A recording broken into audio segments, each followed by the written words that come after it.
എല്ലാവർക്കും ഒരു പുതിയ യാത്രാ വീഡിയോയിലേക്ക് സ്വാഗതം. ഇപ്പോൾ നമ്മൾ ജാൽഗൺ എയർപോർട്ടിൽ നിൽക്കുകയാണ്.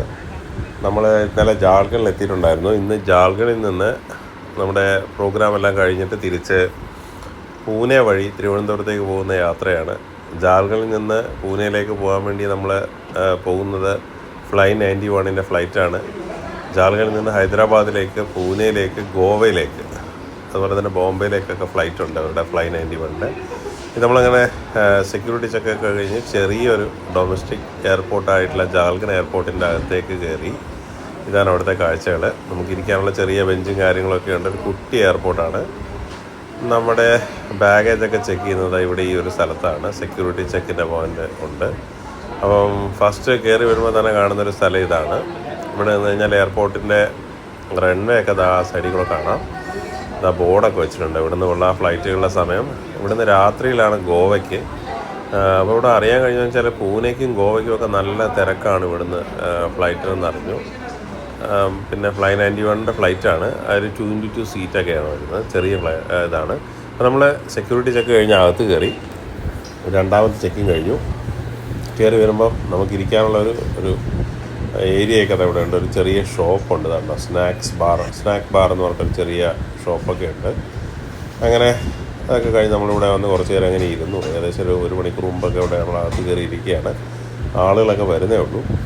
അപ്പോൾ ഇവിടെ ഇരിക്കുന്ന സമയത്തുള്ളൊരു കാഴ്ച എന്ന് പറയുന്നത് ജസ്റ്റ് ഓപ്പോസിറ്റിലായിട്ട് ഈ വല്ല ഫ്ലൈയിങ് പഠിപ്പിക്കുന്ന ചെറിയ കുട്ടി വിമാനങ്ങളിങ്ങനെ പോകുന്നത് കാണാം ഇടയ്ക്കിടയ്ക്ക്. അപ്പോൾ അതൊക്കെ കണ്ടുകൊണ്ട് ഈ ഒരു AC-യുടെ ഒരു വലിയൊരു ടവറൊക്കെ വെച്ചിട്ടുണ്ട്, ബ്ലൂ സ്റ്റാറിൻ്റെ. അതൊക്കെ അതിൽ തണുപ്പൊക്കെ കൊണ്ട് അങ്ങനെ ഇരുന്നു. അപ്പോൾ ആ ഒരു വിമാനം വരുന്നുണ്ട്, ഒരു കുട്ടി വിമാനം. അത് ഈ ട്രെയിനിങ് കൊടുക്കുന്നതിന് വേണ്ടിയിട്ട് പോകുന്ന വിമാനമാണെന്നാണ് തോന്നുന്നത്. പോകുന്നുണ്ട്.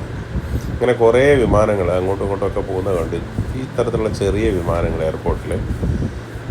എനിക്ക് തോന്നുന്നു പാസഞ്ചർ എയർലൈനുകൾ ഇങ്ങനെ വളരെ കുറവായതുകൊണ്ടാണെന്ന് തോന്നുന്നു ഈ വിമാനങ്ങൾ.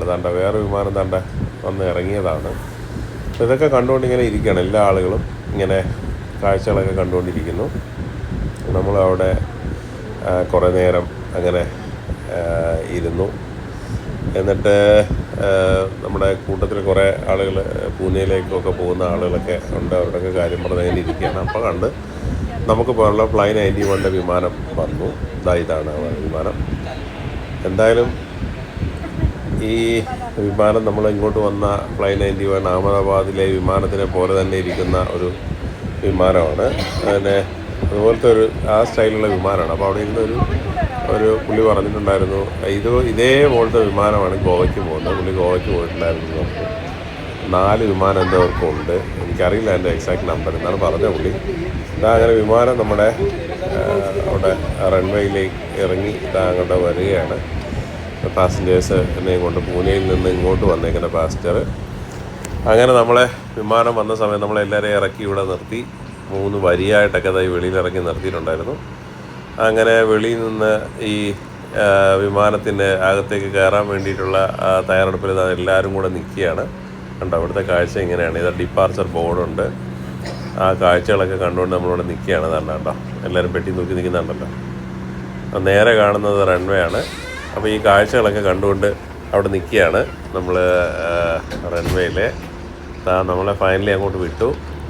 എല്ലാവരും വരിയായിട്ട് നടക്കണം. ഒരു 3 ക്യൂ ഒക്കെ ഉണ്ടായിരുന്നു വെളിയിൽ. നടന്നത് വിമാനം നിർത്തിയിരിക്കുന്ന ആ ഒരു ഏരിയയിലെത്തിയത്. റീഫ്യൂലിംഗ് ഒക്കെ നടക്കുന്നുണ്ട്. ലോറി ഉണ്ടോ, അതിൻ്റെ ഏവിയേഷൻ ഓയിലൊക്കെ ഫില്ല് ചെയ്യുന്നതിൻ്റെ ലോറിയൊക്കെ കിടക്കുന്നു. അങ്ങനെ നമ്മൾ ഫ്ലൈ 91 വിമാനത്തിലേക്ക് പതുക്കെ നടക്കുകയാണ് റൺവേയുടെ സൈഡിൽ കൂടെ.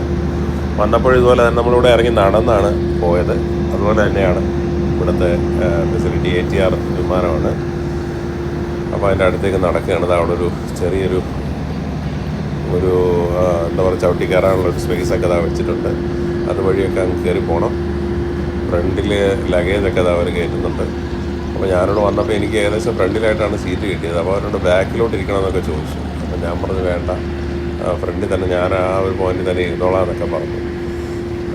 പിന്നെ നല്ല എന്താ പറയുക, ഒരു വളരെ നല്ലൊരു പെരുമാറ്റവും കാര്യങ്ങളൊക്കെ ഉള്ളൊരു എയർലൈനാണ്. ഒരു എന്താ പറയുക, ബഡ്ജറ്റ് ഫ്രണ്ട്ലിയാണ് ഫ്ലൈ 91 എയർലൈന്. ഞാൻ ആദ്യമായിട്ട് വരുന്നത് നമ്മുടെ ഹൈദരാബാദിൽ നിന്ന് ഇങ്ങോട്ട് വന്ന രീതിയിൽ തന്നെയായിരുന്നു ജാൽഗണിലോട്ട് വന്നത്. അവധി തന്നെയായിരുന്നു. അങ്ങനെ അത്രയും ദൂരത്തേക്കൊക്കെ 1 മണിക്കൂറൊക്കെ ദൂരമാണ് ഇതുപോലെ പൂനെക്ക് പോകാനും. ഇതാണ് ഇതിനകത്തുള്ള കാഴ്ച കേട്ടോ. വലിയ സ്പേസൊന്നുമില്ല, നമ്മൾ അഡ്ജസ്റ്റ് ചെയ്ത് സൈഡിൽ കൂടെ അങ്ങ് പോകണം. മൊത്തത്തിൽ 2 സീറ്റാണ് ഓരോ സൈഡിലായിട്ട് ഇങ്ങനെയുള്ളത്. നടന്ന് ഫ്രണ്ടിലേക്ക് പോവാം. നമ്മുടെ സീറ്റ് ഏറ്റവും ഫ്രണ്ടിലാണ് കേട്ടോ ഏകദേശം. ഇവിടെ അങ്ങനെ നമ്മൾ സീറ്റിലെത്തി. ഇതാണ് നമ്മുടെ സീറ്റ്, നമുക്കുള്ള സീറ്റ് ഇവിടെയാണ്, ഇവിടെ ഇരിക്കുകയാണ്. അങ്ങനെ വിമാനം ഇവിടുന്ന് പൊങ്ങിയിരിക്കുകയാണ്. അപ്പോൾ ഏറ്റവും ഫ്രണ്ടിലായിട്ടാണ് നമ്മുടെ എമർജൻസി എക്സിറ്റ്. അവിടെ നിന്ന് 2 പേരുടെ എയർ ഹോസ്റ്റസ് മാറിയിരിക്കാനൊക്കെ പറഞ്ഞു. അവർക്ക് ചെറിയ വിഷമമൊക്കെ ഉണ്ടായി. കുട്ടികളെയാണ് ഇരുത്തിയിരുന്നത് അവർ. അപ്പം എമർജൻസി വിൻഡോയുടെ നിന്ന് മാറിയിരിക്കണം എന്നൊക്കെ പറഞ്ഞവർ 2 പ്രാവശ്യം പറഞ്ഞ് ബോധ്യപ്പെടുത്തി മാറ്റി ഇരുത്തുകയൊക്കെ ചെയ്തു. വളരെ നല്ല ഒരു പെരുമാറ്റമായിരുന്നു കേട്ടോ, സത്യത്തിൽ പറയാതിരിക്കാൻ പറ്റത്തില്ല. അങ്ങനെ നമ്മുടെ വിമാനം എന്താ ഇവിടുന്ന് എടുത്ത് നേരെ പൂനെയിലേക്കുള്ള യാത്ര ആരംഭിച്ചിരിക്കുകയാണ്. വിമാനം എടുത്തിരിക്കുകയാണ്. ജാൽഗണിൽ നിന്ന് പൂനെയിലേക്ക് പോകുന്നു. ജാൽഗണിലെ ഏകദേശം നല്ല 36-37 ഡിഗ്രി ചൂടിൽ നിന്നാണ് നമ്മൾ പൂനെയിലേക്കുള്ള യാത്ര തുടങ്ങുന്നത്. നല്ല ചൂടായിരുന്നു ജാൽഗണിൽ. 36 ഡിഗ്രിയൊക്കെ, 36 അല്ല 40 അടുപ്പിച്ചൊക്കെ ചൂട് വരും എന്നൊക്കെയാണ് അവർ പറയുന്നത്. 40-42 ഡിഗ്രി വരെയൊക്കെ മെയ് മാസത്തിൽ ചൂടുണ്ടാവും അവർ പറയുന്നുണ്ട്. എന്തായാലും ഇവിടെ ഒന്നും വേറെ വീടുകളും കാര്യങ്ങളൊന്നും ഇല്ല കേട്ടോ. നല്ല ഡ്രൈ ആണ്, നല്ല ചൂടുണ്ട്. എന്തായാലും നമ്മളവിടെ നിന്ന് പൂനെയിലേക്ക് യാത്ര പോയിക്കൊണ്ടിരിക്കുകയാണ്. പൂനെയുടെ ആകാശ കാഴ്ചകൾ നമ്മൾ കണ്ടു തുടങ്ങിയപ്പോൾ പൂനെ എയർപോർട്ടിനോട് അടുത്തുകൊണ്ടിരിക്കുകയാണ്. ഇതാണ് പൂനെയിലെ ആകാശ കാഴ്ച. ഫ്ലൈറ്റ് എയർപോർട്ടിനോട് അടുത്തുകൊണ്ടിരിക്കുന്നു. സിറ്റിയൊക്കെ കാണാം, വണ്ടികളൊക്കെ താഴെ കൂടെ പോകുന്ന കാഴ്ചകളൊക്കെ നമുക്ക് കാണാവുന്നതാണ്, ദൂരെ നിന്നുള്ള കാഴ്ചകൾ. അങ്ങനെ നമ്മൾ പൂനെ എയർപോർട്ടിൽ ലാൻഡ് ചെയ്യുകയാണ്. എയർപോർട്ടിൽ ലാൻഡ് ചെയ്തുകൊണ്ടിരിക്കുന്നു നമ്മൾ. ഇനി മറ്റൊരു കാര്യം പറഞ്ഞു കഴിഞ്ഞാൽ, പൂനെ എയർപോർട്ട് എന്ന് പറയുന്നത് ഞാൻ ആദ്യമായിട്ട് പൂനെ എയർപോർട്ടിൽ വന്ന് ഇറങ്ങുകയാണ്. ഇവിടെ ഒരു വലിയ എയർപോർട്ടാണെന്ന് കേട്ടിട്ടുണ്ട്. ഇൻ്റർനാഷണൽ എയർപോർട്ടാണ്. ഒരുപാട് ഫ്ലൈറ്റുകളൊക്കെ ഓപ്പറേറ്റ് ചെയ്യുന്ന ഒരു എയർപോർട്ടാണ് പൂനെ എയർപോർട്ട്. അത്യാവശ്യം വലുതാണെന്നൊക്കെ കേട്ടിട്ടുണ്ട്. എന്തായാലും പോയി നോക്കാം, എയർപോർട്ടിൻ്റെ കാഴ്ചകളൊക്കെ ഒന്ന് കാണാം. എന്നിട്ട് അവിടെ നിന്നാണ് രാത്രി 11 മണിക്ക് തിരുവനന്തപുരത്തേക്കുള്ള ഫ്ലൈറ്റ്. അപ്പോൾ കുറച്ച് സമയം വെയിറ്റിംഗ് ഒക്കെ ഉണ്ട്. 4 മണിക്കൂറോളം നമുക്ക് ഇവിടെ വെയിറ്റ് ചെയ്യാം. അങ്ങനെ നമ്മൾ ഇവിടെ നിന്ന് പൂനെ എയർപോർട്ടിൽ ഇറങ്ങാൻ പോവുകയാണ്. കൃത്യസമയത്ത് തന്നെ എത്തി കേട്ടോ.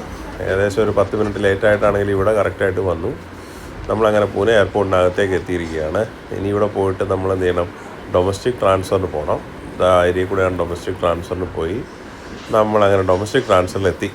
സെക്യൂരിറ്റി ചെക്കൊക്കെ കഴിഞ്ഞിട്ട് എന്നിട്ട് ലോഞ്ചിൽ പോയി. അവിടുത്തെ ഒരു ചെറിയ ലോഞ്ചുണ്ട് കേട്ടോ. 2 രൂപ കൊടുത്ത് നമുക്ക് കാർഡ് കൊടുത്ത് ഫുഡ് കഴിക്കാം. അപ്പോൾ എന്തെങ്കിലും കഴിക്കാമെന്ന് വിചാരിച്ച് നേരെ ലോഞ്ചിലെത്തി. ഇതാണ് ലോഞ്ചിൻ്റെ വെളിയിലെ കാഴ്ച. എന്നിട്ട് അവിടെ നേരെ വെളിയിലിറങ്ങി കുറച്ച് നേരം അവിടെ കൂടെയൊക്കെ നടന്നു. പിന്നെ കിടന്നുറങ്ങുന്നൊരു ചെറിയ ബെഞ്ചുണ്ടായിരുന്നു കേട്ടോ. ആ ബെഞ്ചിൽ ഇവിടെ ഇങ്ങനെ കുറച്ച് നേരം കിടന്ന് ഉറങ്ങി. സമയമുണ്ട് ഇഷ്ടം പോലെ. ഒരുപാട് പാസഞ്ചേഴ്സും ഉള്ള മനോഹരമായിട്ടൊരു ടെർമിനലാണ് പൂനെയിലെ ടെർമിനൽ. അങ്ങനെ രാത്രി 10:30 ആയപ്പോൾ നമ്മൾ വീണ്ടും തിരുവനന്തപുരം ഫ്ലൈറ്റിലേക്ക് കയറാൻ വേണ്ടി പോവുകയാണ്. ഇൻഡിഗോയുടെ മനോഹരമായിട്ടുള്ള വലിയ ഫ്ലൈറ്റ് അതിൽ കയറി നമ്മൾ ബാക്കിലേക്ക് പോകുന്നു. നമ്മുടെ സീറ്റ് കുറച്ച് ബാക്കിലാണ്. പറയത്തക്കോണം തിരക്കൊന്നുമില്ല കേട്ടോ ഇൻഡിഗോ ഫ്ലൈറ്റിൽ. തീരെ ആളില്ലായിരുന്നു. നമ്മളെന്നാലും ഞാനിരുന്ന സീറ്റ് 3 പേരുണ്ടായിരുന്നു. അപ്പോൾ കുറച്ച് നേരം കഴിഞ്ഞ് ഞാൻ അവരോട് ചോദിച്ചു മാറിയിരിക്കട്ടെ എന്ന് ചോദിച്ചു. അവർ സമ്മതിച്ചു. അങ്ങനെ നമ്മൾ അവിടെ നിന്ന് കറക്റ്റ് സമയത്ത് പുറപ്പെട്ട് രാത്രിയിൽ തിരുവനന്തപുരത്ത് എത്താൻ പോകുന്നതിൻ്റെ കാഴ്ചയാണിത്. തിരുവനന്തപുരത്തെ ആകാശ കാഴ്ചകളിൽ നമ്മൾ കണ്ടു തുടങ്ങിയിട്ടുണ്ട്. രാത്രി ആയതുകൊണ്ട് തന്നെ താഴെ ഇങ്ങനെ നമ്മൾ നക്ഷത്രങ്ങൾ പോലെ ഇങ്ങോട്ട് താഴോട്ട് കാണാം. ഇവിടുത്തെ കാഴ്ചകൾ വളരെ മനോഹരമാണ്. പകലാണെങ്കിൽ കടലൊക്കെ നമുക്ക് കാണാം കേട്ടോ. ഇവിടെ നിന്ന് ഫ്ലൈറ്റിൽ പോകുമ്പോൾ തിരുവനന്തപുരത്തുമ്പോൾ കടലിലെ കാഴ്ചകളൊക്കെ നമുക്ക് കാണാൻ പറ്റും. ഇപ്പോൾ ആകാശത്തിൻ്റെ കാഴ്ച വളരെ മനോഹരമായിട്ടുള്ളൊരു കാഴ്ചയാണ് കേട്ടോ. ഇത് നല്ല അടിപൊളിയായിട്ടുണ്ട്. നമ്മൾ എയർപോർട്ടിലേക്ക് എത്തുകയാണ്. തിരുവനന്തപുരം എയർപോർട്ടിലേക്ക് ലാൻഡ് ചെയ്യാനുള്ള അനൗൺസ്മെൻറ്റും കാര്യങ്ങളൊക്കെ വന്നിട്ടുണ്ട്. എന്തായാലും നോക്കാം നമുക്ക്. നമ്മുടെ ഫ്ലൈറ്റ് അങ്ങനെ വളരെ പതുക്കെ, എത്രമാത്രം പതുക്കെ ഞാനിതുവരെ കണ്ടിട്ടില്ല. അത്ര സ്ലോലിയാണ് തിരുവനന്തപുരം എയർപോർട്ടിൽ ഇറങ്ങുന്നത്. എയർപോർട്ടിലേക്ക് എത്തുകയാണ്. എയർപോർട്ടിൻ്റെ കാഴ്ചകൾ അങ്ങനെ നമ്മൾ എയർപോർട്ടിലേക്ക് ഇറങ്ങാൻ വേണ്ടി ലാൻഡ് ചെയ്യാനുള്ള തയ്യാറെടുപ്പിനോട് പോവുകയാണ്.